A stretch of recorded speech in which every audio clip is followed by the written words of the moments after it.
That was Senator McCain's judgment, and it was the wrong judgment. When Senator McCain was cheerleading the president to go into Iraq, he suggested it was going to be quick and easy. We'd be greeted as liberators. That was the wrong judgment, and it's been costly to us. So one of the difficulties with Iraq is that it has put an enormous strain, first of all, on our troops, obviously, and they have performed heroically and honorably, and we owe them an extraordinary debt of gratitude. But it's also put an enormous strain on our budget. We've spent, so far, close to $700 billion, and if we continue on the path that we're on, as Senator McCain is suggesting, it's going to go well over $1 trillion. We're spending $10 billion a month in Iraq at a time when the Iraqis have a $79 billion surplus. $79 billion. And we need that $10 billion a month here in the United States to put people back to work, to do all these wonderful things that Senator McCain suggested we should be doing, but has not yet explained how he would pay for. Now, Senator McCain and I do agree.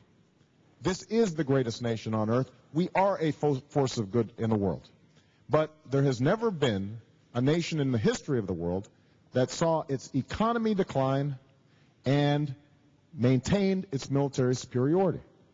And the strains that have been placed on our alliances around the world and the respect that's been diminished over the last 8 years has constrained us in able to act on something like the genocide in Darfur because we don't have the resources or the allies to do everything that we should be doing.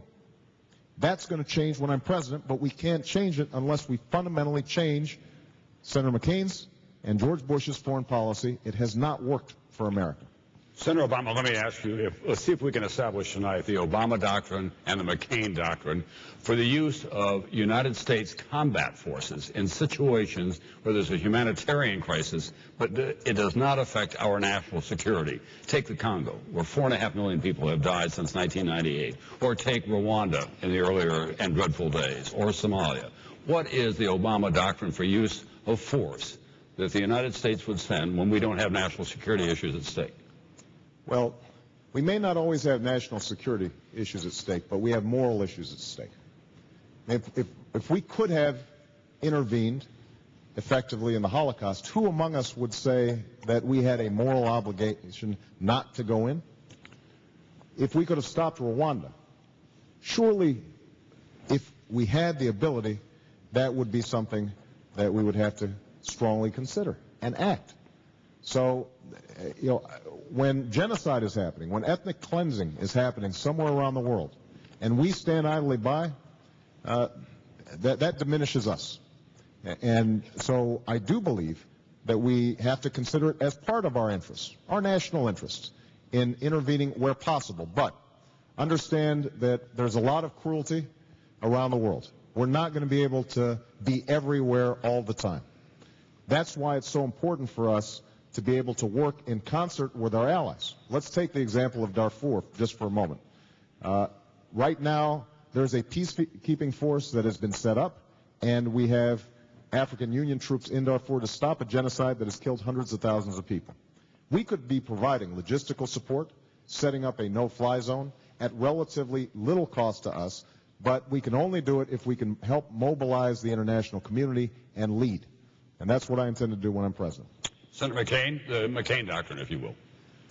Well, let me just follow up, my friends.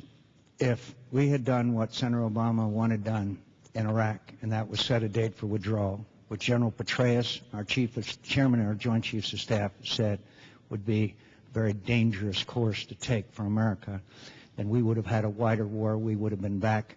Iranian influence would have increased. Al-Qaeda would have reestablished a base. There was a lot at stake there, my friends. And I can tell you right now that Senator Obama would have brought our troops home in defeat. I'll bring them home with victory and with honor. And that is a fundamental difference. The United States of America, Tom, is the greatest force for good, as I said.